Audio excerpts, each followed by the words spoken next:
Driver ಕೈಯಲ್ಲಿ cash ಯಾಕೆ ಕೊಟ್ಟು ಕಳ್ಸಿದ್ಯಾ? ಓಕೆ, ಇನ್ಮೇಲೆ ಅವನ ಕೈಯಲ್ಲಿ ಎಲ್ಲ ಕೆಲಸ ಮಾಡಿಸ್ತೀನಿ. ನೀನ್ ಸೈಟಲ್ಲಿ ಕೆಲಸ ಮಾಡು. ಔಟ್. ಸಾರಿ ಮೇಡಮ್, ಪಾಪ ಅವ್ರೇನೋ ಮುಖ್ಯವಾದ ಕೆಲಸ ಇದೆ ಅಂತ ಹೇಳಿದ್ರು, ಹಾಗಾಗಿ ಈ ಕ್ಯಾಶ್ನ ನಾನೇ ಕೊಟ್ಟು ಬರ್ತೀನಿ ಅಂತ ಹೇಳಿದ್ರು. ಹಾಗೆ ಅವ್ರ ಕೆಲಸನ ಮುಗಿಸ್ಕೊಂಡು ಬರ್ತೀನಿ ಅಂತ ಹೇಳಿದ್ರು ಮೇಡಮ್. ಅದಕ್ಕೆ ನಿನ್ನ ಸಂಬಳ ಕೊಟ್ಟು ಇಟ್ಕೊಂಡಿರೋದು ಇದೇ ಕೆಲ್ಸಕ್ಕೆ ಅಲ್ವಾ?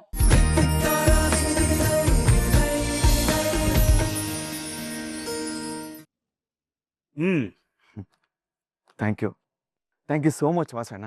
ನಾನು ಕಷ್ಟದಲ್ಲಿದ್ದಾಗ ನೀವು ನನ್ನ ಕೈ ಹಿಡ್ದಿದ್ದೀರಾ. ನಾನಿರೋ ಜಾಗಕ್ಕೆ ನಿಮ್ಮನ್ನು ಕರ್ಸ್ಕೊಂಡೆ ಅಂತ ದಯವಿಟ್ಟು ಬೇಜಾರು ಮಾಡ್ಕೋಬೇಡಿ. ನಾನು ಇನ್ನೂ ಹೊಸದಾಗಿ ಕೆಲ್ಸಕ್ಕೆ ಸೇರ್ಕೊಂಡಿದ್ದೀನಲ್ವಾ, ಪರ್ಮಿಷನ್ ಸಿಗೋದು ತುಂಬ ಕಷ್ಟ ವಾಸಣ್ಣ. ನೋಡ್ರಾಗೋ, ನಾನು ನಿನ್ನ ಬೆಲೆ ಕೊಟ್ಟು ಇಲ್ಲಿವರೆಗೂ ಬಂದಿದ್ದೀನಿ ಅಂದರೆ ಅದು ನೀನು ನಂಬಿಕಸ್ತ ಅನ್ನೋ ಒಂದೇ ಒಂದು ಕಾರಣಕ್ಕೆ. ಇವತ್ತಿನ ಕಾಲದಲ್ಲಿ ಸಾಲ ಕೊಟ್ಟು ಅಲ್ವದಕ್ಕಿಂತ ನಿನ್ನಂಥವನ್ನ ಹುಡ್ಕೊಂಬಂದು ಸಾಲ ಕೊಟ್ಟರೆ ಕೂತಿದ್ದ ಜಾಗದಲ್ಲೇ ಬಡ್ಡಿ ಎಣಿಸ್ಕೋಬೋದು ಅನ್ನೋ ಒಂದು ಧೈರ್ಯ. ಆದಷ್ಟು ಬೇಗ ನಾನು ನಿಮ್ಮ ದುಡ್ಡನ್ನು ವಾಪಸ್ ಕೊಟ್ಬಿಡ್ತೀನಿ. ನೋಡಪ್ಪ, ನೀನು ದುಡ್ಡು ಬಗ್ಗೆ ಯೋಚನೆ ಮಾಡಬೇಡ, ಕರೆಕ್ಟಾಗಿ ಬಡ್ಡಿ ಒಂದು ಕಟ್ಕೊಂಡು ಹೋದರೆ ಸಾಕು. ನಿನ್ನ ಮೇಲೆ ನಂಬಿಕೆ ನನಗೆ ಸಂಪೂರ್ಣವಾಗಿದೆ ರಾಗು. ಆದರೆ ವ್ಯವಹಾರ ಅಂದರೆ ನಾವು ಸಣ್ಣ ಪುಟ್ಟ ಈ ಕಾಗದ ಪತ್ರಗಳನ್ನ ತಗೋತೀವಿ. ಈ ಅಗ್ರಿಮೆಂಟಿಗೆ ಒಂದು ಸೈನ್ ಮಾಡಿಕೊಟ್ಬಿಡಪ್ಪ.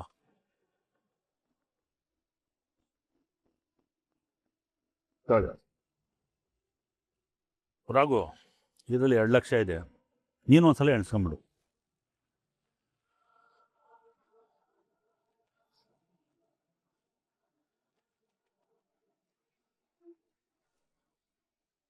ರಾಯ್ ಮೇಡಮ್, ಶಫಾಲಿನ್ ಬರೋದಕ್ಕೆ ಹೇಳು.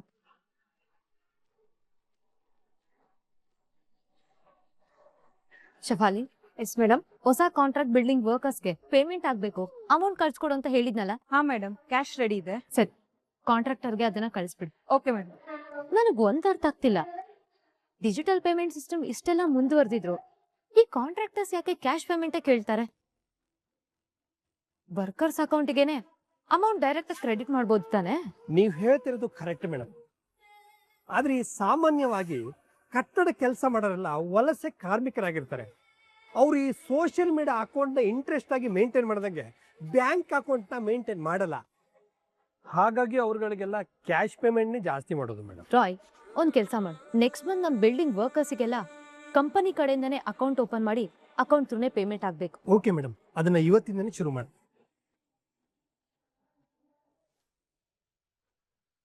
ಈ ಅನಿತಾ ಕಣ್ ತಪ್ಸಿ ನೀನ್ ಸಂಸಾರ ಶುರು ಮಾಡ್ಬೇಕು ಅನ್ನೋ ಕಾರಣಕ್ಕೆ ತವ್ರ ಮನೆಗೆ ಹೋದ್ರೆ ಈ ಅನಿತಾಗ್ ಗೊತ್ತಾಗಲ್ಲ ಅನ್ಕೊಂಡಿದ್ಯಾ? ಆದ್ರೆ ಈ ಅನಿತಾಗೆ ನೀ ಬಿಡೋ ಪ್ರತಿಯೊಂದು ಹೆಜ್ಜೆನೂ ಗೊತ್ತಾಗತ್ತೆ.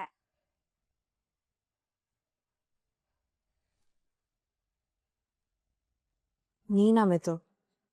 ನಾನೇ ಪಲ್ಲು. ಯಾಕೆ ಒಂಥರ ಇದೆಯಾ? ನೆನ್ನೆ ಆಗಿದ್ರ ಬಗ್ಗೆ ಯೋಚನೆ ಮಾಡ್ತಿದ್ಯಾ? ನನ್ಗೆ ಯಾಕೋ ತುಂಬಾ ಟೆನ್ಷನ್ ಆಗ್ತಿದೆ ಮಿತು. ಯಾಕೆ ಪಲ್ಲು? ಆಗ್ತಿರೋ ಘಟನೆಗಳೆಲ್ಲ ನೋಡ್ತಿದ್ರೆ ನಂಗೆ ತುಂಬಾ ಭಯ ಆಗ್ತಿದೆ ಮಿತು. ಏನಾಯ್ತು? ಅದನ್ನ ಹೇಗ್ ಹೇಳ್ಬೇಕು ಅಂತ ನನಗ್ ಗೊತ್ತಾಗ್ತಿಲ್ಲ. ಏನಾದ್ರೂ ಪ್ರಾಬ್ಲಮ್ ಆಗಿದೆಯಾ? ನನ್ನ ಹತ್ರ ಹೇಳು ಪಲ್ಲು. ಅದು ಮಿತು, ಹಾಗೆಲ್ಲ ಏನು ಇಲ್ಲ ಬಿಡು ಮಿತು. ಮತ್ತೆ ಯಾಕೆ ಆತಂಕ ಪಡ್ತಿದ್ಯಾ? ಅಂದ್ರೆ ಒಂದಲ್ಲ ಒಂದ್ ಕಾರಣದಿಂದ ನಾವಿಬ್ರು ಹತ್ರ ಆಗಕ್ಕಾಗ್ತಿಲ್ಲ ಅಂತಾರ.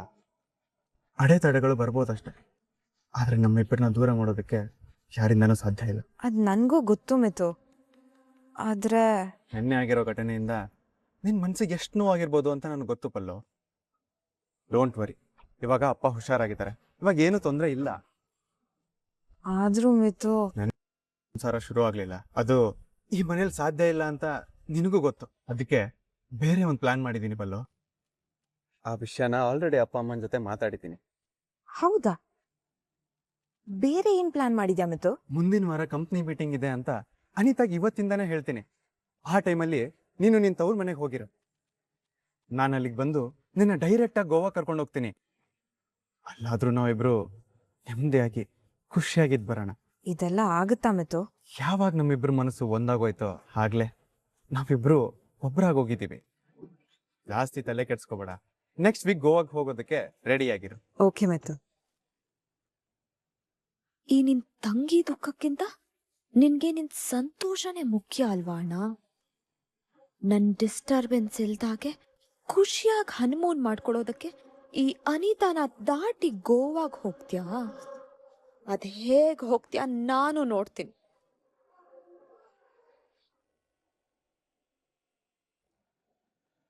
ಹೇಗಾದರೂ ಮಾಡಿ 1 ಅವರ್ ಪರ್ಮಿಷನ್ ತಗೊಂಡು ಫೀಸ್ ಕಟ್ ಬಂದ್ಬಿಡಬೇಕು. Excuse me madam. Madam, car ತೊಳ್ದಾಯ್ತು. ಅದಕ್ಕೇನೀಗ? ಅದು ನೀವೆಲ್ಲಾದ್ರೂ ಹೋಗೋದಿದ್ರೆ ಹೊರಡ್ಬೋದು. ಸದ್ಯಕ್ಕೆ ನನಗಂತ ಪ್ಲಾನ್ ಯಾವ್ದೂ ಇಲ್ಲ. ಟೀ ಏನಾದರೂ ಮಾಡ್ಕೊಡ್ಲಾ? ನನಗೀಗ ಟೀ ಕುಡಿಯೋಕ್ ಮೂಡಿಲ್ಲ. ಹಾಗಿದ್ರೆ 2 ಅವರ್ಸ್ ನನಗೆ ಏನು ಕೆಲಸ ಇಲ್ಲ ಅಲ್ವಾ ಮೇಡಮ್? ಅದ್ ಸರಿ, ಇವಾಗ ಯಾಕೆ ಇದನ್ನೆಲ್ಲ ಕೇಳ್ತಿದ್ಯಾ? ಏನಿಲ್ಲ, ನನಗೆ ಜಸ್ಟ್ 1 ಅವರ್ ಪರ್ಮಿಷನ್ ಬೇಕಿತ್ತು. ತುಂಬ ಇಂಪಾರ್ಟೆಂಟ್ ಕೆಲಸ ಇದೆ ಮೇಡಮ್. ಏನಿವಾಗ ಯಾವ ಹುಡ್ಗಿನ್ ಬುಟ್ಟಿಗೆ ಹಾಕೊಂಡು ಅವಳ ಜೀವನ್ ಜೊತೆ ಆಟ ಆಡ್ಬೇಕಾಗಿದ್ಯೋ? ಮೇಡಮ್, ಹೋಗಿ ಬರ್ಲಾ? ತಲೆ ಹೋಗೋಂಥದ್ದು ಏನಿದ್ಯೋ? ಸದ್ಯಕ್ಕೆ ನನ್ನ ಮನಸ್ಥಿತಿ, ಮನೆ ಸ್ಥಿತಿ, ಮನೆ ಸ್ಥಿತಿ ಯಾವುದೂ ಸರಿಯಾಗಿಲ್ಲ ಮೇಡಮ್. ನೀವು 1 ಅವರ್ ಪರ್ಮಿಷನ್ ಕೊಟ್ರೆ ಎಲ್ಲ ಸರಿ ಹೋಗುತ್ತೆ. ಪ್ಲೀಸ್ ಮೇಡಮ್, ನನ್ನ ಕಷ್ಟ ಅರ್ಥ ಮಾಡ್ಕೊಳ್ಳಿ. ಸಂಜೆ 6 ಗಂಟೆ ಆಗಿದ ತಕ್ಷಣ ಡ್ಯೂಟಿ ಮುಗೀತು ಅಂತ ಮಧ್ಯ ರೋಡಲ್ಲಿ ಕಾರ್ ನಿಲ್ಸಿ ಹೋಗಿದ್ ಪುಣ್ಯಾತ್ಮ ನೀನೇ ಅಲ್ವಾ? ಮೇಡಮ್, ಅದು ಲುಕ್, ನೀನ್ ಹೇಗೆ ಟೈಮ್ ಇಂಪಾರ್ಟೆಂಟ್ ಅಂತ ಹೇಳ್ತಿದ್ಯೋ ಹಾಗೆ ಮಾರ್ನಿಂಗ್ 9 to 6 ಡ್ಯೂಟಿ ಅವರ್ಸ್ ಅಲ್ಲಿ ಎಲ್ಲೂ ಹೋಗೋ ಹಾಗಿಲ್ಲ. ಅಲ್ಲ ಮೇಡಮ್, ನಾನು ಅವತ್ತು ಡ್ರಾಪ್ ಮಾಡದ್ನಲ್ಲ. ಅದು ನನ್ನ ಈಗೋನ ಹರ್ಟ್ ಮಾಡಿ ಅಂದ್ಮೇಲೆ ಪರ್ಮಿಷನ್ ಸಿಗಲ್ಲ. Out. Madam please madam. Get out. Out.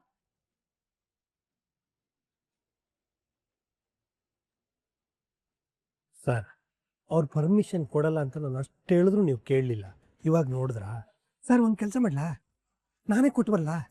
Very good idea, ಹಾಗೆ ಮಾಡು. ಒಂದು ನಿಮಿಷ. ರಾಯ್, ಮೇಡಮ್ 11:30ಗೆ ಕಾನ್ಫರೆನ್ಸ್ ಅರೇಂಜ್ ಮಾಡು. Okay madam. Shifali. Yes madam.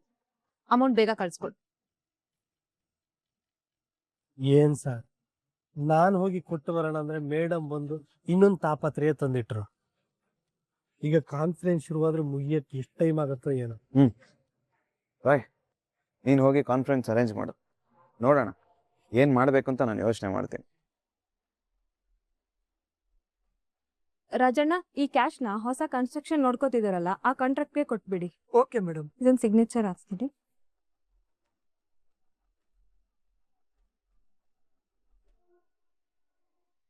Excuse me sir, ಒಂದು ಸಣ್ಣ ಹೆಲ್ಪ್ ಆಗಬೇಕಿತ್ತು. ಅದೇನು ಹೇಳಿ. ಯಾಕೋ ಮೈ ಕೈಯೆಲ್ಲ ನೋವ್ತಿದೆ ಸರ್, ಜ್ವರ ಬಂದಾಗಿದೆ. 2-3 ಸಲ ವಾಮಿಟ್ ಎಲ್ಲ ಆಯಿತು. ಕಾರ್ ಡ್ರೈವಿಂಗ್ ಮಾಡೋಕ್ಕಾಗಲ್ಲ ಸರ್. ನಿಮ್ಗೇನು ಅಭ್ಯಂತರ ಇಲ್ಲ ಅಂದರೆ ಈ ಅಮೌಂಟ್ನ ಕಾಂಟ್ರಾಕ್ಟರ್ ತಲುಪಿಸ್ತೀರಾ? ನಿಜವಾಗ್ಲೂ ಹೇಳಬೇಕು ಅಂದ್ರೆ ನೀವು ನನಗೆ ಹೆಲ್ಪ್ ಕೇಳೋದಲ್ಲ, ನೀವೇ ನನಗೆ ಹೆಲ್ಪ್ ಮಾಡ್ತಿದ್ದೀರಾ. ಖಂಡಿತ ಮಾಡ್ತೀನಿ, ಕೊಡಿ. Thank you sir.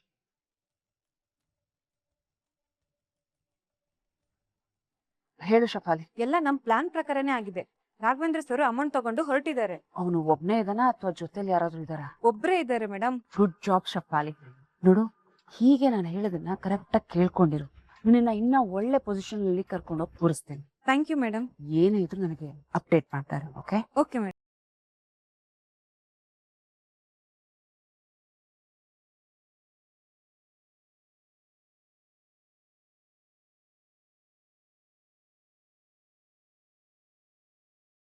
ಹಾ ಸಂಗೀತ, ಅಣ್ಣ ಫೀಸ್ ಕಟ್ಟೋ ದುಡ್ಡು ಅರೇಂಜ್ ಆಗಿದೆ. ನೀನೇನು ತಲೆ ಕೆಡ್ಸ್ಕೋಬೇಡ, ಆರಾಮಾಗಿ ಕ್ಲಾಸ್ಗೆ ಹೋಗು. ಅಣ್ಣ, ಅಮೌಂಟ್ ಅರೇಂಜ್ ಮಾಡೋದಕ್ಕೆ ನಿನ್ಗೇನು ರಿಸ್ಕ್ ಆಗಿಲ್ಲ ತಾನೆ? ನೀನ್ ಇನ್ನೂ ಚಿಕ್ಕೋಳು, ಸುಮ್ನೆ ಅಡ್ಗುಳಜ್ಜಿ ತರ ಯೋಚನೆ ಮಾಡಬೇಡ, ನೆಮ್ಮದಿಯಾಗಿರು. ಆದ್ರೂ ಒಂದಿನದಲ್ಲಿ ಇಷ್ಟೊಂದು ಅಮೌಂಟ್ನ ಹೇಗೆ ಅರೇಂಜ್ ಮಾಡ್ದೆ ಅಣ್ಣ? ಸಂಗೀತ, ನಾನು ಹೇಳ್ದೆ ತಾನೆ, ಅದ್ರ ಬಗ್ಗೆ ಎಲ್ಲ ಯೋಚನೆ ಮಾಡಬೇಡ. ಫಸ್ಟ್ ಆಫ್ ಆಲ್ ನಿಂಗಿದು ಬೇಡದೇ ಇರೋ ವಿಷಯ. ನೀನ್ ಕಾಲೇಜ್ ಫೀಸ್ ಕಟ್ಟಿ ನೀನ್ ಕಾಲೇಜಿಗೆ ಕಳಿಸ್ಬೇಕಾಗಿರೋದು ನನ್ನ ಜವಾಬ್ದಾರಿ, ನನ್ನ ಕರ್ತವ್ಯ. ನೀನ್ ಅದ್ರ ಬಗ್ಗೆ ತಲೆ ಕೆಡ್ಸ್ಕೋಬೇಡ, ನಾನು ನಿಭಾಯಿಸ್ತೇನೆ. ನೀನ್ ಚೆನ್ನಾಗಿ ಓದಿ ನಮ್ಮ ಆಸೆ ಕನ್ಸುಗಳನ್ನ ನೆರವೇರಿಸ್ಬೇಕು. ನೀನ್ ಅದನ್ನ ಕರೆಕ್ಟಾಗಿ ಮಾಡು. ಅರ್ಥ ಆಯ್ತು ತಾನೆ? ಆಯ್ತಣ್ಣ, ಖಂಡಿತ. ನೀನ್ ನನ್ ಮೇಲೆ ಇಟ್ಟಿರೋ ಭರವಸೆನ ನಾನು ಉಳಿಸ್ಕೊಂತೀನಿ. Very good. ಇದು ನನ್ನ ತಂಗಿ ಅಂತಂದ್ರೆ ನೀನೇನು ತಲೆ ಕೆಡ್ಸ್ಕೋಬೇಡ. ಇನ್ 1 ಅವರಲ್ಲಿ ಫೀಸ್ ಕಟ್ಟಿರೋ ರಿಸಿಪ್ಟ್ನ ನಾನು ನಿಂಗೆ ಕಳಿಸ್ತೀನಿ. ನೀನ್ ಬೇರೆ ಯಾವ ಆಲೋಚನೆಗಳಿಗೂ ಜಾಗ ಕೊಡದೆ ಓದೋದ್ರ ಬಗ್ಗೆ ಅಷ್ಟೇ ಗಮನ ಕೊಡ್ಬೇಕು. ಓಕೆ?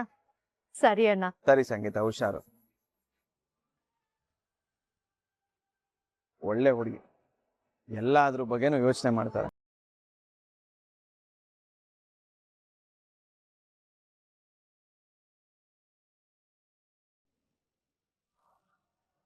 ರಾಯ್ ಒಂದ್ ಟೀ ತರೋದಕ್ಕೆ ಹೇಳು. ಸರಿ. Madam common. ಮಲ್ಲಮ್ಮ ನಿನಗೆ ಯಾರು ಟೀ ತರಕ್ ಹೇಳಿದ್ದು? ರಾಯ್ ತರ ಹೇಳಿದ್ರು. ರಾಯ್ ಮೇಡಮ್ ಯಾಕೆ ಟೀ ಚೆನ್ನಾಗಿಲ್ವಾ? ಮಲ್ಲಮ್ಮ ಟೀ ಚೆನ್ನಾಗಿ ಮಾಡ್ಕೊಡ್ಬೇಕಂತ ಅಷ್ಟು ಗೊತ್ತಾಗಲ್ವ ನಿನಗೆ? ರಾಯ್ ನನಗ್ ಟೀ ತರ್ಬೇಕಾಗಿರೋದು ಯಾರು? ಮೇಡಮ್ ಅದು ಆ ಡ್ರೈವರ್ಗ್ ತಾನೇ ಹೇಳಿರೋದು, ಅವನ್ ತಾನೇ ಮಾಡ್ಕೊಂಡ್ ಬರ್ಬೇಕಾಗಿರೋದು. ಎಲ್ಲಿ ಅವನು? ಅದೇ ಮೇಡಮ್, ಆ ಕಾಂಟ್ರಾಕ್ಟರ್ಗೆ ದುಡ್ಡು ಕೊಟ್ಟು ಬರಕ್ಕೆ ಹೋಗಿದ್ದಾರೆ ಅವರು. ವಾಟ್? ಅವನು ಹೋಗಿದಾನ? ಹೌದು ಮೇಡಮ್, ಅವರೇ ಹೋಗಿದ್ದಾರೆ. ಅವನನ್ ಯಾರು ಹೋಗೋದಕ್ಕೆ ಹೇಳಿದ್ದು? ನೀವ್ ಹೋಗಿ. Shafali, yes madam. ಯಾಕೆ ಹೊಸ ಡ್ರೈವರ್ ಕೈಲಿ ದುಡ್ಡು ಕೊಟ್ಟು ಕಳ್ಸಿದ್ಯಾ? ಇಲ್ಲ ಮೇಡಮ್, ನಾನು ರಾಜವ್ರ ಕೈಯಲ್ಲೇ ಕ್ಯಾಶ್ ಕೊಟ್ಟು ಕಳ್ಸಿರೋದು. ಅದ್ರ ಬಗ್ಗೆ ನನಗೇನು ಗೊತ್ತಿಲ್ಲ ಮೇಡಮ್, ಬಟ್ ಕ್ಯಾಶ್ ತಗೊಂಡು ಅವರೇ ಹೋಗಿದ್ದಾರೆ. ರಾಜು, ಮೇಡಮ್ ಡ್ರೈವರ್ ಕೈಲಿ ಕ್ಯಾಶ್ ಯಾಕೆ ಕೊಟ್ಟು ಕಳ್ಸಿದ್ಯಾ? ಓಕೆ, ಇನ್ಮೇಲೆ ಅವನ ಕೈಲೇ ಎಲ್ಲಾ ಕೆಲಸ ಮಾಡಿಸ್ತೀನಿ. ನೀನ್ ಸೈಟ್ ಅಲ್ಲಿ ಕೆಲಸ ಮಾಡು. ಔಟ್. ಸಾರಿ ಮೇಡಮ್, ಪಾಪ ಅವ್ರೇನೋ ಮುಖ್ಯವಾದ ಕೆಲಸ ಇದೆ ಅಂತ ಹೇಳಿದ್ರು, ಹಾಗಾಗಿ ಈ ಕ್ಯಾಶ್ನ ನಾನೇ ಕೊಟ್ಟು ಬರ್ತೀನಿ ಅಂತ ಹೇಳಿದ್ರು. ಹಾಗೆ ಅವ್ರ ಕೆಲಸನೂ ಮುಗಿಸ್ಕೊಂಡು ಬರ್ತೀನಿ ಅಂತ ಹೇಳಿದ್ರು ಮೇಡಮ್. ಅದಕ್ಕೆ ನಿನ್ನ ಸಂಬಳ ಕೊಟ್ಟು ಇಟ್ಕೊಂಡಿರೋದು ಇದೇ ಕೆಲ್ಸಕ್ಕೆ ಅಲ್ವಾ? ಕ್ಯಾಶ್ ಡಿಸ್ಟ್ರಿಬ್ಯೂಷನ್ ಮಾಡತ್ ತಾನೇ ನಿನ್ ಕೆಲ್ಸ. ಅದನ್ನ ಬಿಟ್ಟು ನಿನ್ನೆ ಮೊನ್ನೆ ಬಂದವನ್ನ ಹೇಗ್ ನಮ್ದೆ? ಮೇಡಮ್ ಅವರು ನಿನ್ನೆ ಮೊನ್ನೆ ಬಂದಿರ್ಬೋದು, ಆದ್ರೆ ಅವರು ಯಾರನ್ನು ಮುಖ ನೋಡಿ ಜಡ್ಜ್ ಮಾಡ್ಬೇಡ. ಅವನ್ ಬಗ್ಗೆ ನಿನಗ್ ಗೊತ್ತಿಲ್ಲ ಅಂದ್ಮೇಲೆ ಅವನಿಗೆ ನೀನು ಸಪೋರ್ಟ್ ಮಾಡ್ಬೇಡ. ಆ ಇಡಿಯಟ್ ಬರ್ಲಿ ಇವತ್ತು, ಅವನಿಗಿದೆ ಬರ್ತಿರೋ ಕೋಪಕ್ಕೆ. ನೀವು ಪರ್ಮಿಷನ್ ಕೊಡದೇ ಇರೋದಕ್ಕೆ ಈ ನೆಪದಲ್ಲಿ ಅವ್ರು ಹೋಗಿದ್ದಾರೆ. ಹೇಗೂ ಅವ್ರ ಕೆಲಸನೂ ಮುಗಿಸ್ಕೊಂಡು ಬಂದಾದ್ಮೇಲೆ ನೀವು ಬೈದ್ರು ಬೈಸ್ಕೋತಾರೆ ಬಿಡಿ. ಯಾಕಂದ್ರೆ ನಿಮ್ ಕೈಲಿ ಬೈಸ್ಕೊಳ್ಳೋದಂದ್ರೆ ಅವ್ರಿಗೆ ತುಂಬಾ ಇಷ್ಟ ಅಲ್ವಾ? ರಾಯ್, ಏನ್ ಹೇಳ್ತಿದ್ಯಾ? ಅಂದ್ರೆ ಮೇಡಮ್, ನೀವ್ ಹೇಳಿದ ಕೆಲಸ ಮಾತ್ರ ಮಾಡೋದ್ ಬಿಟ್ಟು ಇದನ್ನೆಲ್ಲ ಯಾಕೆ ಮಾಡಿದ್ರಿ ಅಂತ ಬಂದ್ ಕೂಡಲೇ ಕ್ಲಾಸ್ ತಗೋತೀನಿ ಅಂತ ಹೇಳ್ತಾ ಇದ್ದೆ ಮೇಡಮ್.